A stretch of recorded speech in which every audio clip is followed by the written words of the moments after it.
출애굽기 17장입니다. 출애굽기 17장 8절에서 16절 말씀을 우리 함께 합독을 하도록 하겠습니다. 출애굽기 17장 8절에서 16절, 그리고 성경을 펴놓으셔야 됩니다. 출애굽기 17장 8절에서 16절을 우리 다 같이 합독합니다. 그때에 아말렉이 와서 이스라엘과 르비딤에서 싸우니라. 모세가 여호수아에게 이르되 우리를 위하여 사람들을 택하여 나가서 아말렉과 싸우라. 내일 내가 하나님의 지팡이를 손에 잡고 산꼭대기에 서리라.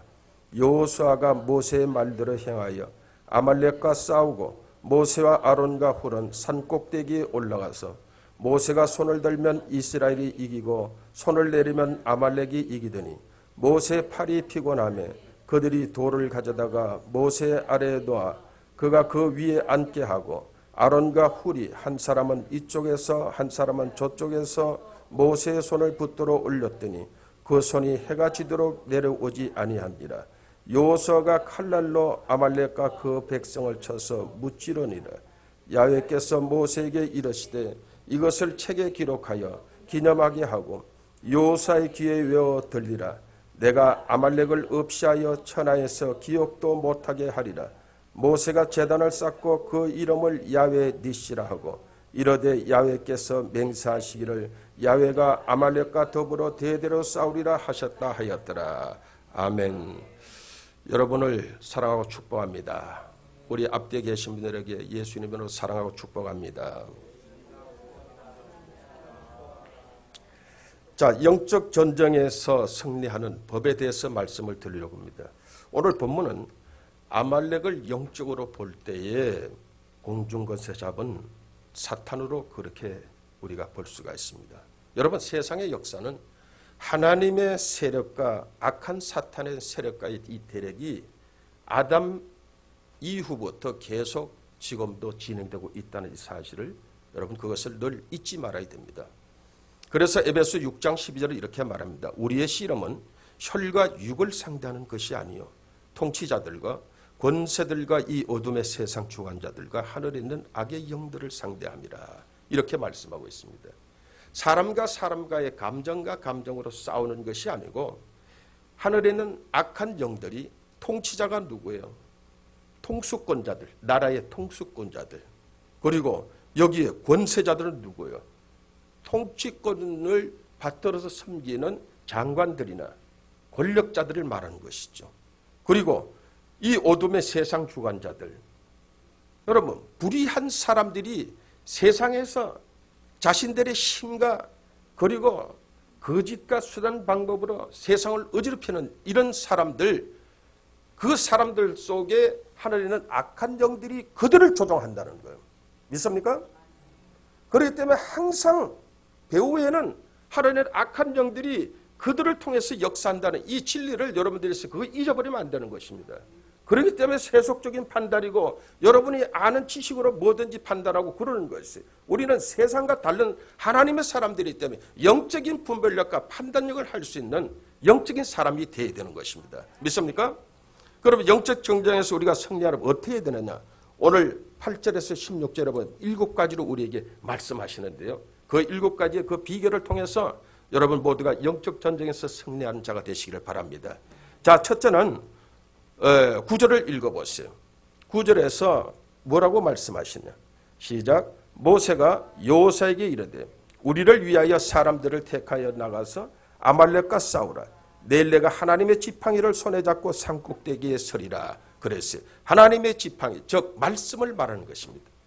여러분, 하나님의 말씀의 지팡이를 잡고 내일 너가 산꼭대기에 올라가서 하나님이 모세에게 알려주는 거예요. 모세는 하나님의 지팡이를 잡고 그가 산꼭대기에 올라가서 아말렉과 이스라엘 백성들이 싸우는 그 과정 속에 지팡이를 잡고 산꼭대기에 올라갔다. 여러분, 지팡이는 무엇입니까? 맹인들이 눈이 보이지 않으니까 지팡이를 가지고 자신의 길을 살펴서 가지요. 지팡이는 내 앞길을 인도해주는 것이 지팡이인 것이에요. 여러분, 등산하는 사람들이 왜 지팡이 가지고서 그렇게 등산합니까? 넘어지지 않기 위해서. 노인들이 왜 지팡이를 의지합니까? 넘어지지 않기 위해서. 지팡이는 여러분 말씀인 것이 능력인 것이. 오늘날 세상 통치자들이나 권세자들이나 사업하는 사람들이나 모든 그리스도인들이 하나님의 말씀을 지팡이 삼아서 우리가 그렇게 믿고 그 말씀을 의지하고 우리가 인생을 살아간다면 여러분 모두가 하나님 앞에 존귀하게 세상 사람들 앞에 존귀하게 쓰임받는 그런 인생을 살아야 될 것인데 이게 그렇게 되지 못했다는 것입니다. 믿습니까? 여러분 시편 23편 4절에 이렇게 말합니다. 내가 사망의 음침한 골짜기를 다닐지라도 해를 두려워하지 않을 것은 주의 지팡이의 막대기에 나를 안위하시나이다. 내가 사망의 음침한 골짜기를 다닐지라도 내가 두려워하지 않는다. 왜? 하나님의 지팡이의 막대기가 나를 지켜주시는데 오늘 하나님의 말씀이 나를 지금 지켜주고 있는데 믿습니까? 여러분 지팡이는 대단한 역할을 하는 것이에요. 모세가 하나님의 지팡이를 의지했어요. 그 말씀에 능력이 임하자 어떤 일이 벌어졌습니까? 홍해 바다가 갈라졌어요. 그 능력의 지팡이를 의지하여 반석에 치자 그 반석이 깨어지며 이스라엘 백성들이 물이 없더라고 원망하고 불평했던 그 물이 그 바위 속에서 생수가 터져나와서 그들이 먹을 수 있는 그 물길이 솟아나게 되어졌어요. 여러분 지팡이는 하나님의 능력인 것입니다. 모세가 출애굽기 4장 2절에 보게 되면 그가 들고 있는 그 지팡이는 어떤 지팡이냐?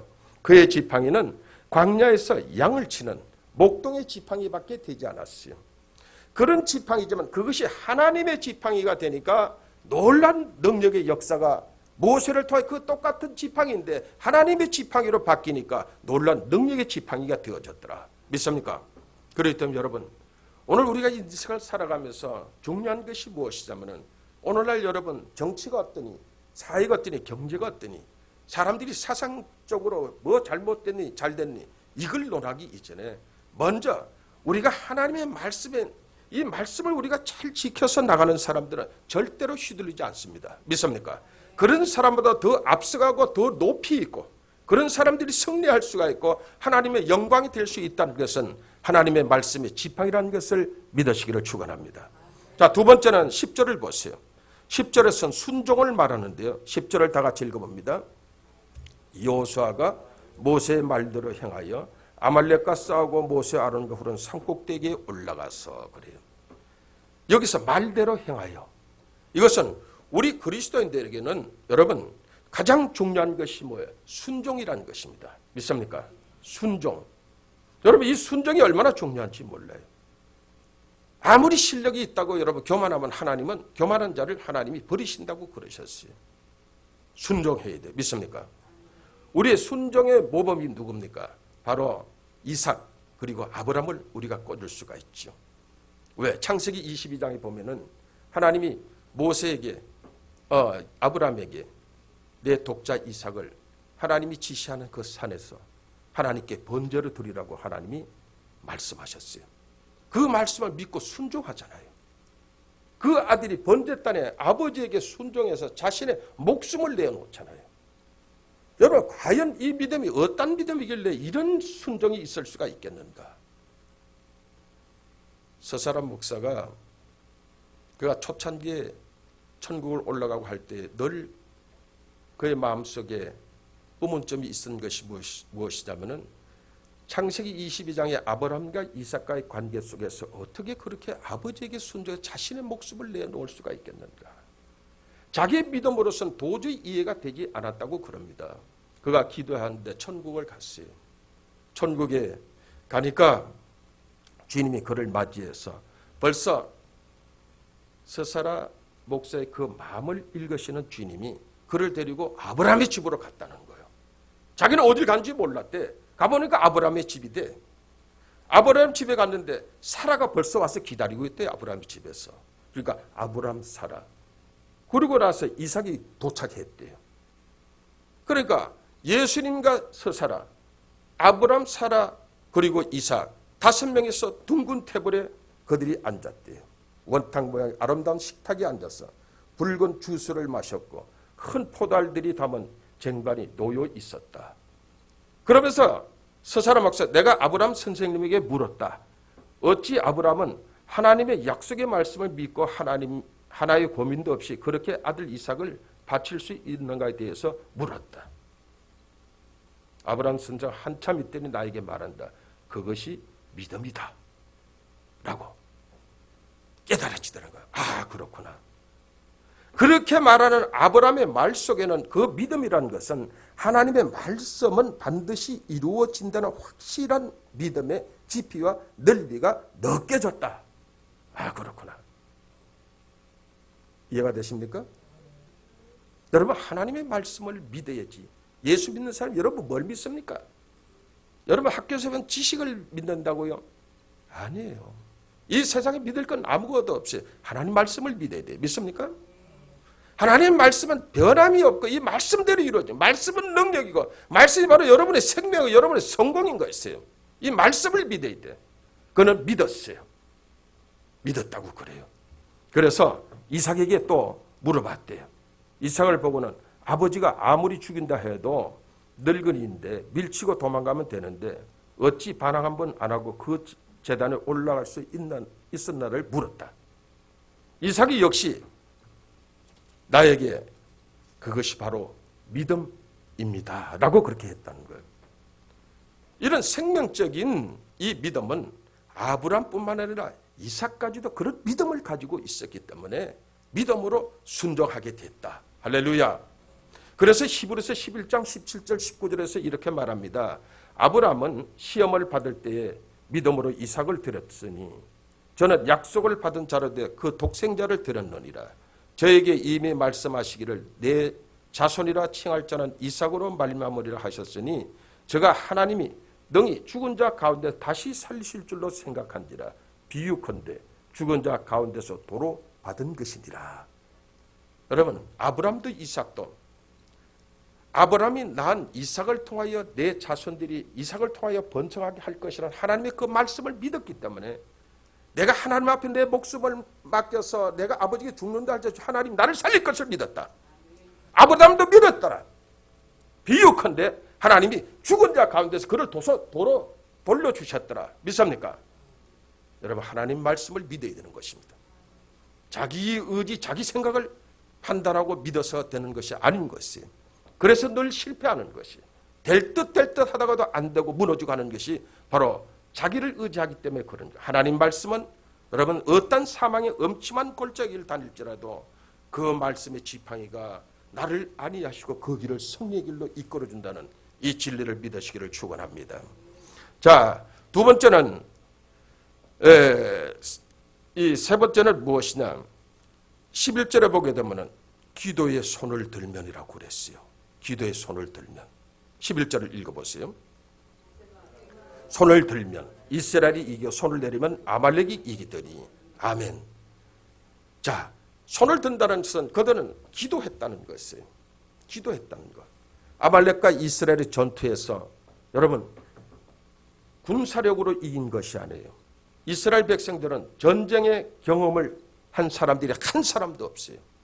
그들은 애굽에서 노예로 그들이 종처럼 부려먹고 일만 했던 사람이었어요. 그런데 오늘 하나님이 모세를 통하여서 산꼭대기에 올라가서 손을 들고 기도하라고 그렇게 말씀하셨는데 여러분, 전쟁은 하나님이 함께 하시는 것이에요. 하나님이 이기게 해 주셔야 돼요.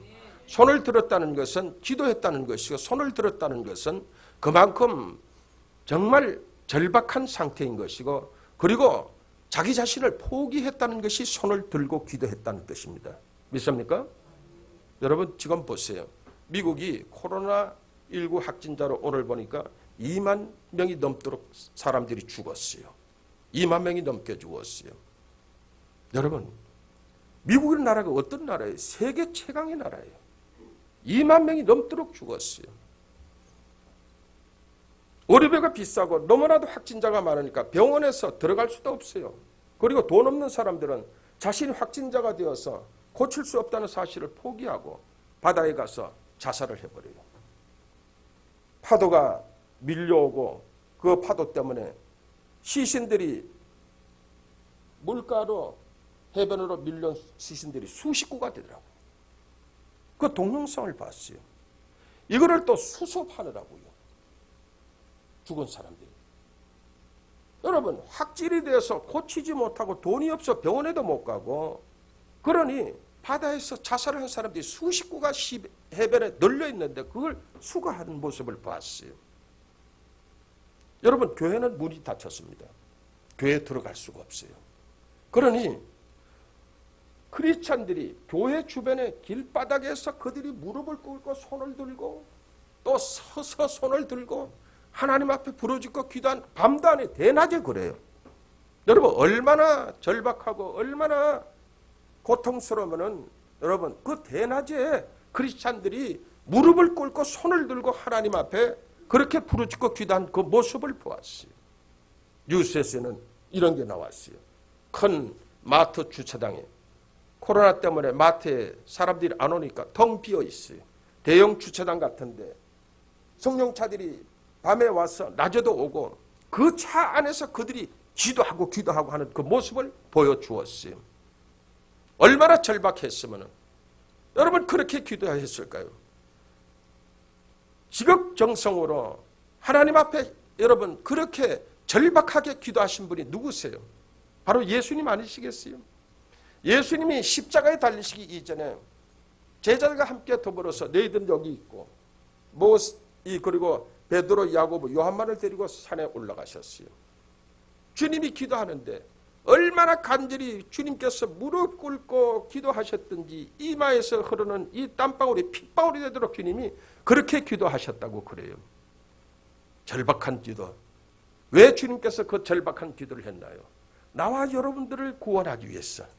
나와 여러분들의 죄를 주님이 다 담당하시기 위해서. 주님이 십자가에서 못 박혀 돌아가실 것을 이걸 주님께서 준비하시느라고 그렇게 절박하게 주님이 그렇게 기도하신 것이요. 믿습니까? 여러분, 자기 포기의 이 기도는요. 어떤 것이 자기 포기의 기도이냐. 주님이 또 보여줬어요. 마가복음 14장 36절에서 이 잔을 내게서 옮기시옵소서. 그러나 나의 원대로 마옵시고 아버지 원대로 하옵소서. 여러분, 예수님도 자기 포기를 했어요. 아버지의 뜻을 이루기 위해서 하나님. 그리고 아버지의 뜻을 이루는 것은 우리를 위해서 자신의 생명을 내어주는 것. 자기 포기를 한 거예요. 여러분, 우리 크리스찬들이 자기 포기가 힘들어요. 그래서 여기서 자아가 살아가지고요. 혼이 살아가지고요. 쉽게 판단하고 자기 욕심 또 자기 주장 이런 것이 강하잖아요.